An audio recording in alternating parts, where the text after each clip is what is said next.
So this passage, this is a familiar one. It's one where we see the disciples, their kind of official calling, the four fishermen, their official calling into being those disciples walking day in and day out with the Lord. But before we kind of get into there, I want to just give us a little context of where we are, a little background, just to bring us to where we are in this, because we're not starting in chapter 1, we're starting in chapter 5. How did we get here? So, Jesus previously was up in his hometown of Nazareth. He was there, people knew him, he had made a very bold statement, and he was rejected. He was rejected by his own at Nazareth, so much so they're completely upset with him, and their desires to do what? You know what it was? They wanted to toss him off a cliff. Right? And if you've ever been there and you've seen it, there's one really, really high point in Nazareth. A lot of us would say, it might have been here. And you can see, be like, wow, that would have been a bummer. But Jesus passes through the midst of them miraculously, and he begins to make his way down to the Galilee. So from Nazareth down to the Galilee, he comes and he ends up ultimately where we pick up here today in the town of Capernaum. And that's about a 30-mile journey. Interestingly enough, you can actually hike the Jesus Trail today, which actually goes from Nazareth to the Sea of Galilee. And that's beautiful. So let's go ahead and pick up here in verse 1, and let's read our first 3 verses.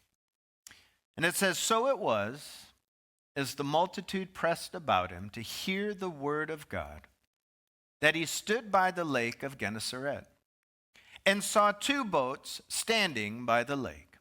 But the fishermen had gone from them and were washing their nets. And then he got into one of the boats, which was Simon's, and he asked him to put out a little from the land. And he sat down, and he taught the multitudes from the boat." Jesus heads out that morning. You know, and maybe Jesus had in mind, if you read all through, Luke presses the fact that Jesus prays more than any of the other Gospels. And you can just see just this kind of calm morning, and Jesus is up, and he's walking, maybe just want to go for a walk around the Sea of Galilee. And understand, like, the sea sits at about 700 feet below sea level, and it's actually a more tropical climate. If you go there today, you see mango trees and banana trees. It feels kind of funny because you're just like, what is this doing here in the middle of Israel? And the sunrise over the Golan Heights from the east, it just makes it easy for me to go, that would have been sweet for the Lord to just simply walk and just commune with his Father. And mind you, Jesus' fame is spread throughout the region. People know who Jesus is. So a quiet walk for Jesus would actually be very, very difficult. And so what we see here is, you can imagine Jesus taking a little walk, and people are like, that's Jesus walking around the Sea of Galilee. And the people would be like, I want to go talk to him. I want to hear from him. I would just, whatever we can. And all of a sudden, people are flooding out the houses, and the multitude, it says, they began to press him. And the idea is that pressing him, they wanted to be so close to him.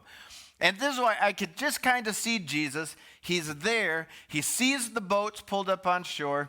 The multitudes are pressing him. Now he's like ankle deep in the water. He's like, this is not going to work. And so he's looking for the guys. Where are they? Peter, Andrew, James, and John. It says they're not there. The boats are sitting there because they are cleaning their nets. Now, how many of you think that this is the first time that the disciples are meeting Jesus? And it happened at this point in time. It's not. I want us to understand this is not the first meeting that they're having at this time with Jesus. In John chapter 1, in verses 40 through 42, you can read that Andrew met Jesus, and then upon meeting Jesus, do you know what he does? I love what he does. He goes to find his brother, and he says to him, we found the Messiah. Andrew is actually the evangelist, isn't he? He's the one who runs. He goes, I got to let my brother know. And many people believe that Peter and Andrew knew Jesus already when you put the gospel accounts together, that he had probably known Jesus. They had known him for about a year. And no doubt James and John would have known him also, just because of proximity to where they all were. But what we can see here is their lives are not fully surrendered to the Lord at this point in time. Do you know how we know that their lives are not fully surrendered to the Lord at this time? What are they still doing? They're still fishing. They're still in the trade that they do. But by the end of this time that we spend here together, in this account, we're going to see lives that have been fully committed to follow the Lord wholeheartedly. So the four of them are cleaning their nets. Jesus calls for Simon, gets into Simon's boat because the crowd's pressing him, and Jesus asks him to move just a little offshore so that he can teach them. In verse 4, and when he had stopped speaking, he said to Simon, launch out into the deep and let down your nets for a catch. But Simon answered and said to him, Master, we have toiled all night, and we've caught nothing. But nevertheless, at your word, I will let down the net. So Peter's in the boat with Jesus. And most likely, Andrew is there with him because you see that it changes to they are trying to lift the net. So Peter and Andrew, they're in the boat. Jesus is speaking to Simon. And as it says, Jesus wraps up his teaching. He says to Simon, let's head back out into the deeper water, and you guys let down your nets for a catch. And Peter responds immediately to the Lord's idea, doesn't he? Anyone shocked that Peter would respond to the Lord immediately when he hears what he's asking? Or not? Peter is always quick to answer, right or wrong. Peter is willing to respond, right? He's up there in Caesarea Philippi. Who do the people say I am? Well, they think maybe you're an Elijah, maybe you're a prophet of old, maybe even John the Baptist. Weird one for me that people would think he was John because John and Jesus were found together. How that worked? Not quite sure. But then he goes, well, who do you say that I am? All right, and Peter makes that sweet declaration. You are the Christ, the Son of God. It's like, phew. And then shortly after, what happens with Peter? He's like, not so, Lord, you will never, you're not going to go to the cross on my watch. Could you imagine me letting that happen? Get thee behind me, Satan. He's just so quick to speak. The Mount of Transfiguration, what a privilege for three people to be up on the mountain with Jesus, to see him in his glory. And Peter's like, man, you know how we could delay this event? What if we built 3 tabernacles? And the poor other disciples up there, right? Because then the cloud comes over. They're like, oh my gosh, Peter, why did you have to say anything? Because now we're all in the cloud. It's not like it's just hovering over Peter. And so Peter's always quick to respond. And Peter, in the first part of his response to the Lord, it's very logical. I want us to understand everything actually that Peter's saying makes sense. What was Jesus' trade at this time? What was Jesus known as? A carpenter, right? He refers to him as master, meaning teacher. So we could say carpenter / teacher. What's Peter's trade at this time? He's a fisherman. So he responds to Jesus. And so let's just imagine ourselves as fishermen and doing all that Peter's done. And he speaks to the Lord, and he's, and I could see in Peter's head, he's like, Lord, last night, it was an awful night of fishing. We caught nothing. We labored exhaustively. It's like, can you imagine just being up all night, and you're dragging your nets through the sea, pulling it up, nothing, dropping it back down, pulling it up. We've labored all night, trying to catch fish.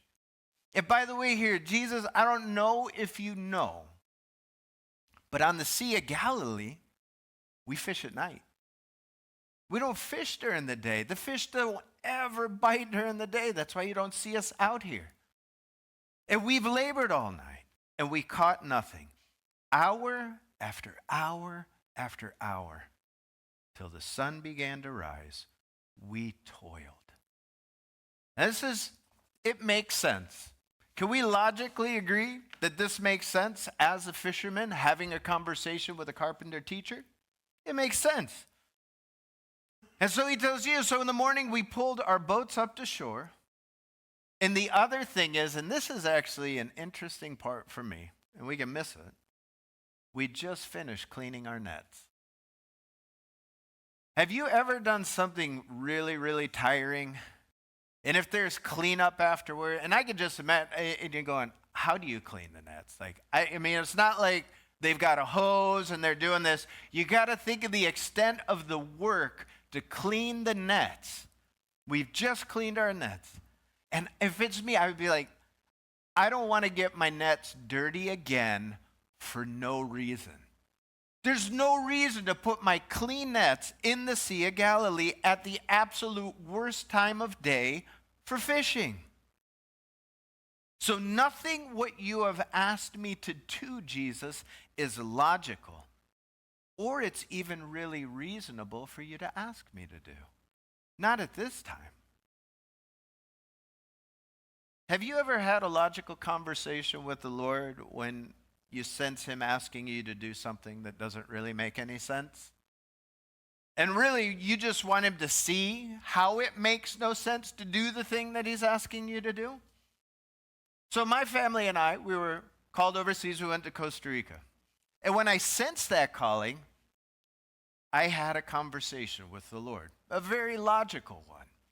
Lord, I'm not sure if you know, but they speak Spanish. I speak English, barely, but I do speak a little. But Spanish, far worse. Lord, this doesn't make any sense. Why wouldn't you call a Spanish-speaking person to a Spanish-speaking country? And we can begin to have that conversation. And really, what is it? If I could just talk the Lord out of the thing that he desires to do with our life, it will be okay. The Lord doesn't work in that. You know what I've learned is that the Lord said that we are the salt of the earth. I don't know if you know, but if you take a salt shaker and you shake it, it just falls where it falls.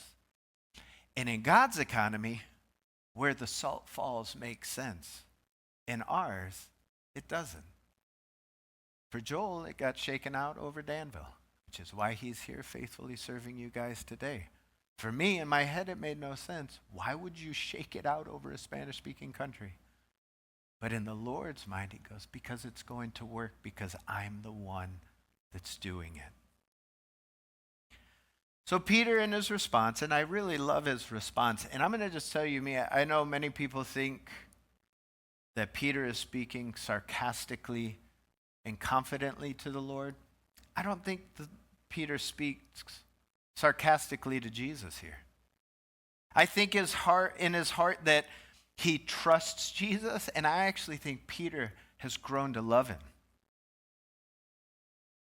And it's because he says what? At your word, I will push out into the deep. I'm going to get my nets dirty again, and I'm going to obey you and do what you've asked me to do. That's love.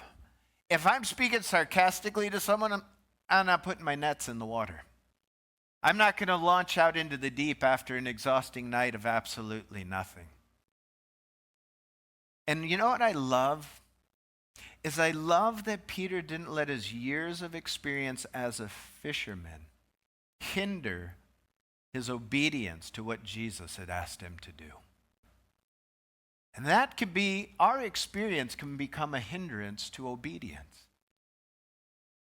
Because we're like, Lord, I've been doing this forever, and that thing that you're asking or you think would be the right thing to do, it's not going to work. Trust me, I've done this for that long. But the Lord's not interested in our experiences. He's always interested in our obedience, and that will be faithful to that thing that he's asked us to do. And this is what I like. I see Peter, a man completely experienced, grew up on the water, has known nothing but fishing, and he obeys what Jesus has asked him to do. Never let your experience or our knowledge get in the way of what the Lord asks us to do one day. We trust him when he speaks, and we walk in obedience even if all our thoughts and logic kick against it. Like the old hymn, we trust and obey, for there's no other way. Just trust him and obey him. Jesus asked him to go back out after a disastrous night, not a successful one. I think that's very important. Jesus asked Peter to go out after one of the worst nights of fishing, maybe in a while. We respond differently with success, don't we? Do you respond differently with success? I would respond differently with success. I mean, imagine if Peter, James, John, and Andrew had just hauled up all their nets and they had the most fish they'd ever caught that evening. And Jesus says to them then, after he's caught all those fish, let's go back out for a catch. And Peter be like, well, you know what? It's not ideal right now, but let's go do it, Jesus. Why? Because it doesn't matter. Because we'd already been successful.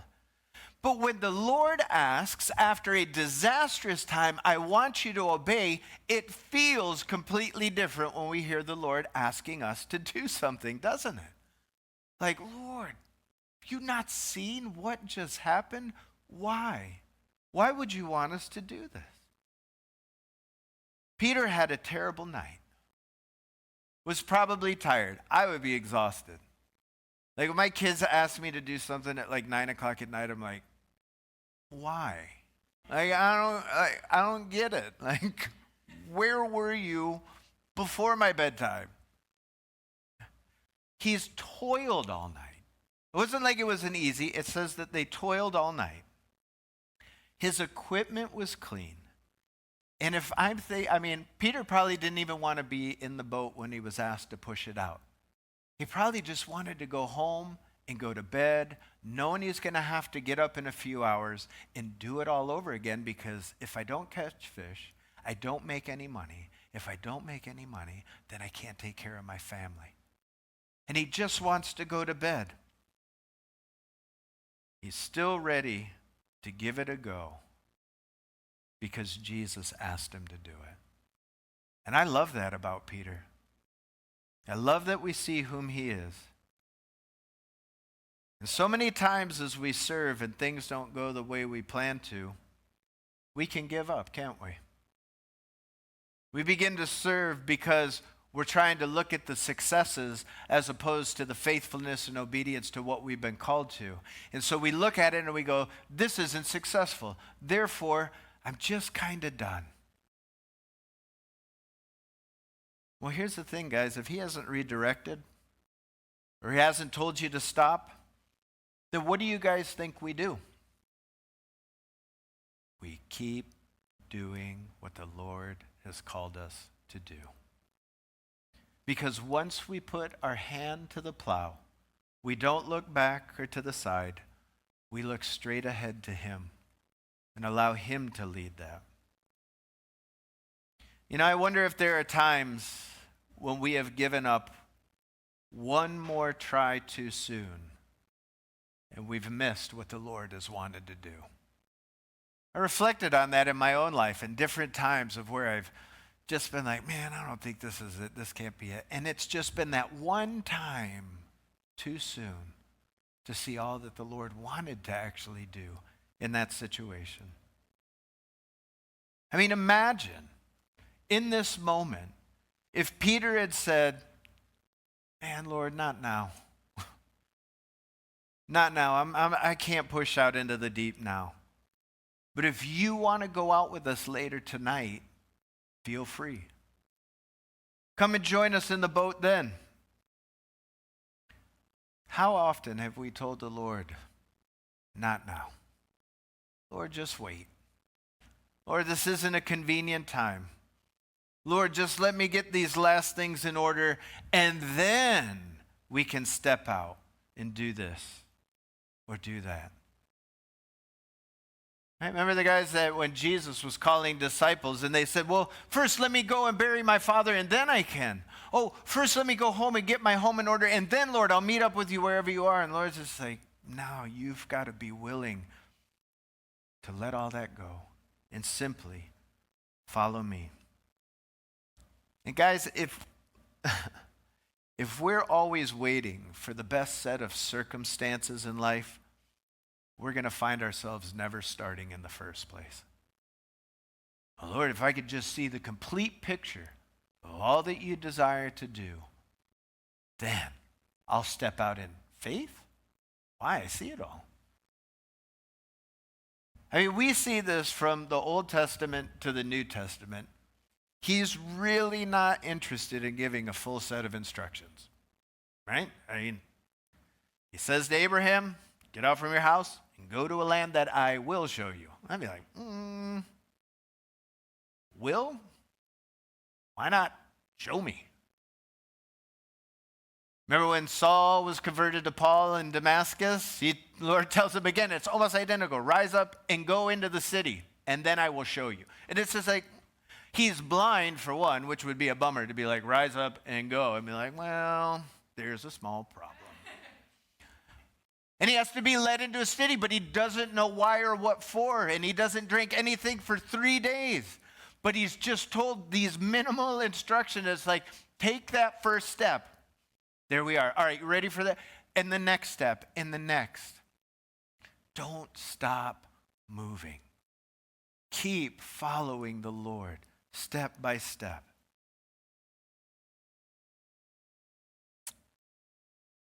If we want to see the Lord work in such sweet and amazing ways in our lives, we have to step out when he asks us to step out and do what seems impossible. Steps of faith always feel impossible. That's why they're steps of faith. If it was a sure thing when I step that the ground's under me, it doesn't take faith. They're always going to feel impossible. Lord, I can't do it. He's like, you're right. But I can. Are you willing to let me use you? And I love it. Peter was an experienced fisherman. He stepped out and let Jesus tell him when to fish and where to fish. And most men were prideful, and if this is what I've done my whole life, and I'm like, you're going to tell me when I'm going to fish during the day, and you're going to tell me where to go out in the deep? But Peter lets him do it. And we need to be willing to do the same. Jesus, whenever you want to do something, do it. Wherever, Lord, you want me to go, I'm willing to go. And however you want to do it, I trust you enough to know that you're going to show up. And then watch and see him work in such wondrous ways in your life. You know, when we left for Costa Rica and stepped out into his timing, it felt wrong to so many people. We only had 70% of our funding. And most people are like, you want to have 100% funding. You don't want to go to another country with your family and not have the money to do it. And my wife and I were praying. I'm just like, no, man, I think the Lord wants us to go now. And I know it doesn't make sense. And because we weren't with an organization that made us be fully funded, we could just go. And we're like, it's your choice. And this is just for you to understand the timing of the Lord. So we left in December of 2013. And school years are flipped in Costa Rica. So the school year starts in January. So we landed in December and had been there for a couple of weeks and trying to get settled and figure everything out. And a guy that I had met 2 years prior, just on a trip visiting, was working at a school in the city where we were going to live. And mind you, when we got off the plane the day and arrived in Costa Rica, nobody met us. No one knew we were coming. Nobody knew anything about us. We just knew that the Lord was calling us there, and we knew nothing more than that. to the point where when I opened the window for the first time and I looked out and I said, what have I done? Because my family was in there that first night in the hotel, I can remember, and the only thing I could think to do was to go eat breakfast with them. That was the best I had at that point in time. I was like, we should probably eat. And we were there, and I'm trying to figure out everything. And he comes up to me and he goes, hey, there's a job opportunity at the school for a Christian values teacher that needs to teach kindergarten through 12th grade, one class a week with all the kids in English, because I want them to learn English. And these are all the people in the community that we lived in. And do you know, when I took that job, that made up the difference of what was missing, and it allowed me to meet everyone in that community and their families through that school. And if I had said, no, we were only at 70%, no, I would have missed the Lord's provision and what the Lord wanted to do. And for everybody else, even my family, looking on the outside, they're like, you can't go, like, it doesn't make sense. You're going to take your kids, you're going to do this. And I'm like, no. Paula and I have this sense that this is what the Lord wants to do. And so if it doesn't make sense and it seems impossible, be encouraged. The Lord is going to show up. It just won't be in the way they do. See, it would be easier for the check to show up. And you go, there it is. That makes sense. The Lord goes, I'm going to do something different. I'm going to do something exceedingly abundantly beyond you could ever hope or imagine, Jamie. Because not only will we make up that difference, but you're actually going to meet the people you minister to. And that's how the Lord works. Don't question the timing of the Lord. His timing is perfect. Well, let's keep going. Verse 6. And when they had done this, they caught a great number of fish, and their net was breaking. So they signaled to their partners in the other boat to come and to help them. And they came and they filled both boats so that they began to sink. Peter tosses the net to the side, probably with the help of Andrew, and the boat begins to tip down towards the water and sink. And the nets begin to break. How about that for your clean nets? They begin to break. And he calls for James and John, and they come with their boat, and their boat begins to sink too. Two half-sunken boats with fish on a shoal in the middle of the day, in the heat of the Galilee, when not a soul would be on the water at this time fishing, the greatest number of fish. And Peter sees a miracle clear as day. Yeah? You think he's going, this has never happened in my life. And how does he respond? And when Simon Peter saw it, he fell down at Jesus' knees, saying, depart from me, for I am a sinful man, O Lord.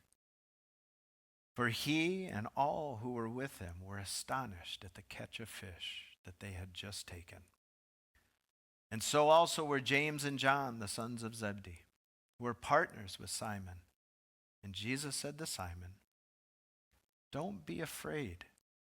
From now on, you will catch men.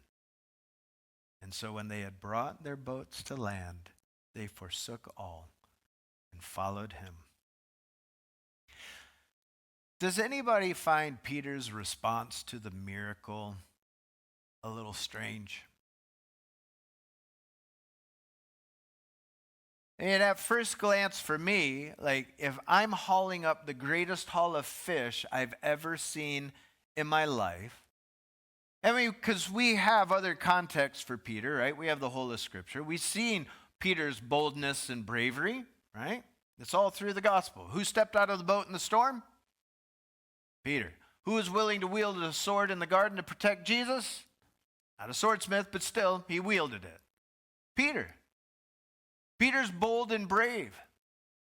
And here we see him respond very uniquely. We don't see a bold, brave Peter coming back to shore with 2 half-sunken boats full of fish going, listen, guys, I know it didn't make any sense, but I obeyed what Jesus asked me to do, and look what happened.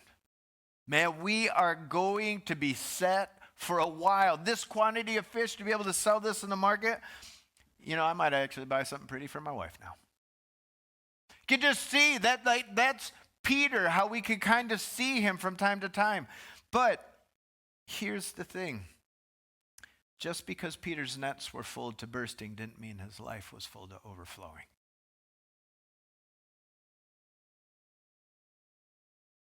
You and I can have our nets full materially and still be walking around with a completely empty life. Peter could have looked down that day at full nets very different, couldn't he? But he saw nets full of fish materialistically, but there's a moment, something happened in that moment that he could look at the emptiness of his own life. I mean, look at the world around you and I. There are people that are so well off, they have everything and anything they could ever need, but their lives are completely empty because it's void of a relationship with Jesus. Jesus in John 10:10 said, I came to those who believed in him so that they may have life and life abundantly. And see, people have this confusion about what abundance is. It's like, if I can just accumulate more stuff and more stuff and more things and have this or go there and travel and do all these things, that's the abundant life. And yet at the end, they feel so completely unfulfilled. They feel so lost. They feel so empty. And yet the person who has nothing but Jesus has abundance. They have everything they will ever need. And they found it in him. Something happened to Peter in that boat. He knew Jesus. He's seen his miracles. Listen, right before this, Peter's mother-in-law was healed. He watched it and he's like, I mean, that's a miracle. This woman's going to die, now she's serving us food. That's wild. That's not normal. He watched this. But this one had a powerful impression upon him. And you know what it is? It's not so much the miracle that actually impresses Peter. It's just the Lord himself that impressed Peter. And I think that's so important. Does the Lord alone impress you? Does he himself leave you in awe? Or does it require things or a miracle for you to be impressed with whom the Lord is? Peter, in that moment, it's not the fish that impressed Peter in the boat. It's just simply the Lord. It's a moment where you can look and go, that's the Lord. That's the Lord. How do you know? In verse 5, what does Peter call Jesus? Master. He calls him teacher. Teacher. You should know this is not a good time for fishing. And he doesn't say again here now, teacher, depart from me, I am a sinful man. He says what? Depart from me, Lord. There's a lordship thing that happened in that. So you're not just a teacher. You're not just a carpenter. There's something way more cosmic that just happened here in the boat. You're the Lord. And he in his sinfulness had just been exposed before the Holy Son of God. And that's what it is. When you stand that close to holiness, it will expose the sin. You've seen that all the way back in Genesis. Adam and Eve sinned, and their first order of business was to hide. Hide. Because the sin was out in the open. They had been exposed. And Peter, really here in this moment, because of his shame, because of his sin, he wants to hide. It's amazing how sin makes us want to hide from the Lord. We need to run to him. And Peter, you can hear him say, Lord, you're too wonderful, and I am so sinful. You don't want to be around someone like me. And it would be better if you went away from me. I mean, we need to understand, Peter's not trying to get rid of Jesus. He's simply overwhelmed with a sense of unworthiness. Because that's what we could do. We could read and be like, wow, he just doesn't want to be around Jesus. No, he goes, I am so unworthy. He's so worthy. I'm so sinful and unholy, and he is so holy. And there's no way that presence can ever want to be around someone like me. And it would be better for you just to go, because the ugliness has been exposed. And don't you love how the Lord responds to him? Because this is how the Lord responds to sinners. Our Lord is so good. He's so kind. He's so loving. And he's so tender. And really, his response is so calm. What does he say to him? Peter, don't be afraid. If I know that I'm sinful and I'm in the presence of holiness, there's going to be a fear that comes over. Oh, I shouldn't be here right now. And the Lord says, don't be afraid. I love you. I'm not going anywhere. And actually, you're going to come with me now. You're still actually going to fish, but it's going to look different. But you're going to fish still. We are going to fish for men. There's an interesting thing about his profession and change of profession. When he fished in the water, he brought a living fish from life to death. And now, as a fisher of men, he's going to bring dead men to life. You're fishing, but it's packaged very differently. You're going to have the opportunity to bring the words of life to those who are lost and dying. You're going to be my disciple. You're going to live a radically different life. Jesus made him something new. And all who are in Christ are a new creation. We're a new creation. The old things have passed away, and behold, I make all things new. Not some of the aspects of your life new, but every aspect of your life is going to be new. This is going to be wonderful. That's what he does. He takes a life and he makes it new. Well, these guys, it says, they brought their boats to land, and they left them. They left their nets. And now they have done what? They have fully committed their lives to follow the Lord. And this is the same. It's the same life for every single one of us as believers that we've been called to. It's a life of complete surrender. Have you completely surrendered your life to the Lord? I'm just going to leave you just with a couple of thoughts this morning. Have you completely surrendered your life to the Lord? Or does your life look more like kind of Peter's life there at the beginning of this story? Still dabbling in the fishing, know who Jesus is. Jesus has talked to me about being a disciple, but, I still got things I got to do. What does your surrender to the Lord look like this morning? Or are you completely in awe of who he is? You just realize who's the one in the boat with you, and you're like, I can't believe we're doing this together. That the Lord wants to use me. How could I not give him everything, every aspect of my life?